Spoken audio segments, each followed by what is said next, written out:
அந்நியராட்சிக்கு எதிராக என் நிலத்தில் உனக்கென்ன அதிகாரம் என கர்ஜித்து தன்மான போரை தொடங்கிய முதல் தமிழக வீரன் புலித்தேவன். இந்திய சுதந்திர போராட்டத்தின் முன்னோடி என்று வரலாற்றால் போற்றப்படும் மாமன்னன். நெற்கட்டும் செவலை ஆண்ட புலித்தேவன் வெறும் ஒரு பாளையக்காரர் அல்ல, அவன் ஒரு தீர்க்கதரிசி. கிழக்கிந்திய கம்பெனியின் சூழ்ச்சிகளையும் அடக்குமுறைகளையும் வெகு முன்னதாகவே உணர்ந்தார். வெள்ளையென வெளியேறு என்ற முழக்கம் பிறப்பதற்கு முன்பே ஆங்கிலேயருக்கு வரி கொடுக்க மறுத்து அவர்களை எதிர்த்து ஆயுதம் ஏந்தினார்.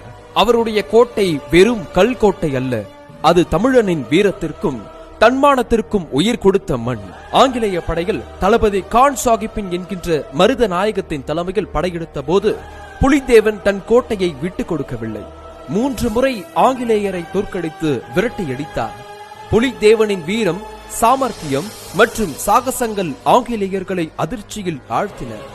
உள்ளூர் ஆட்சியாளர்களிடம் ஒற்றுமையை வலியுறுத்தி அவர்களை ஆங்கிலேயருக்கு எதிராக அணி திரட்டினார். பகைவனுக்கு அஞ்சாதே, அவனது ஆயுதங்களுக்கு பயப்படாதே என்று தன் மக்களுக்கு உத்வேகம் அளித்தார். இறுதியில் சூழ்ச்சியால் வீழ்த்தப்பட்டாலும் புலித்தேவனின் போராட்டம் தென்னகத்தில் ஆங்கிலேயருக்கு எதிராக சுதந்திர போராட்டத்திற்கு விதையாய் அமைந்தது. கட்டபொம்மன், மருது சகோதரர்கள் போன்றோர் போராட்டத்தை தொடர அவருக்கு பின்னாலே உத்வேகம் அளித்தவர் புலித்தேவன். அவரது வாழ்க்கை நமக்கு உணர்த்துவது என்னவென்றால், அடிமைத்தனத்தை எதிர்த்து நில், உன் உரிமைக்காக போராடு, மானத்துடன் வாழ். இந்த வீர தியாகியின் வரலாற்றை நம் அடுத்த தலைமுறைக்கு கடத்துங்கள். நம்பிக்கையுடன் இந்த நாளை தொடங்குங்கள்.